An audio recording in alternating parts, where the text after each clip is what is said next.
Hi, I've written down a few things, my thoughts for the day.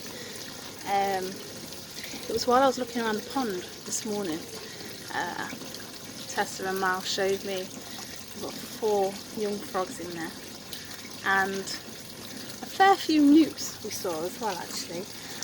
So I came over, looked a little bit cautiously, bent down, got my camera, very tentatively took some photos.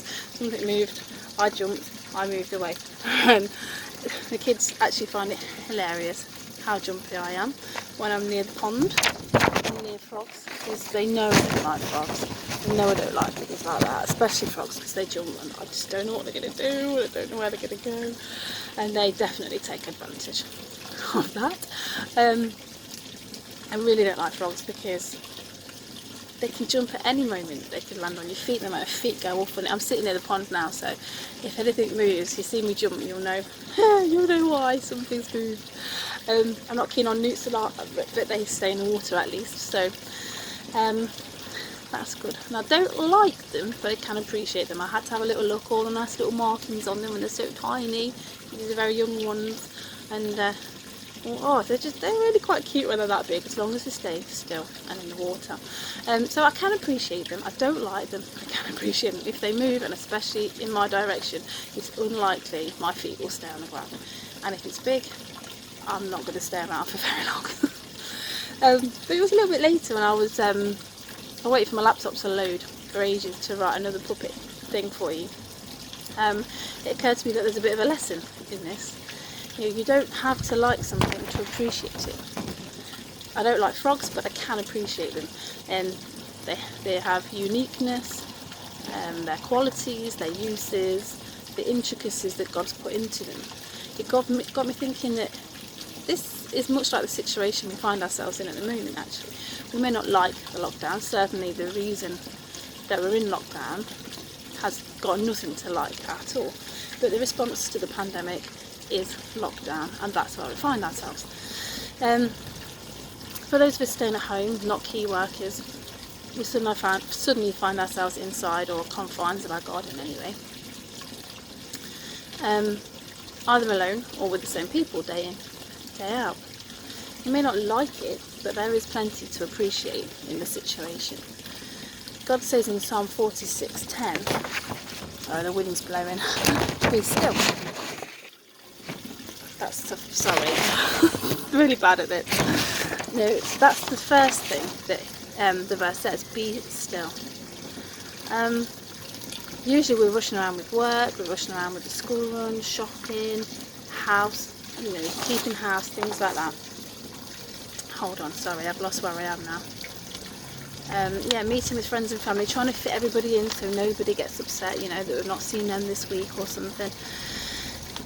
There's just no time to stop and be still. How many times do we miss what our spouse or our children are trying to say to us when we're rushing around, I don't know, the kitchen or doing the dinner or doing pots or getting the clothes put away or something, and they're trying to talk to us while we're busy. We're busying around. We miss half of what they say. You can't truly listen and take anything in if you are not still. Stay still. Look around. Appreciate where you are, what you have, and who you have in your life, instead of focusing on what you don't have. That we're not allowed out, we're not allowed to see these people. Focus on what you have got, all the blessings. Now, I'm one of the worst at this. I do not like to be left alone with my own thoughts. If I start busy in my mind, I'll start to think about what I'm not doing that I should be, thinking about the things that worry me or that make me sad. But throughout the majority of the lockdown so far, I've enjoyed the slower pace of life, and I have stopped. I have listened. I've stopped and looked, and stopped and marvelled. The birds, my family, my house, even the frogs. Not once has anything that I thought would creep into my mind actually crept in.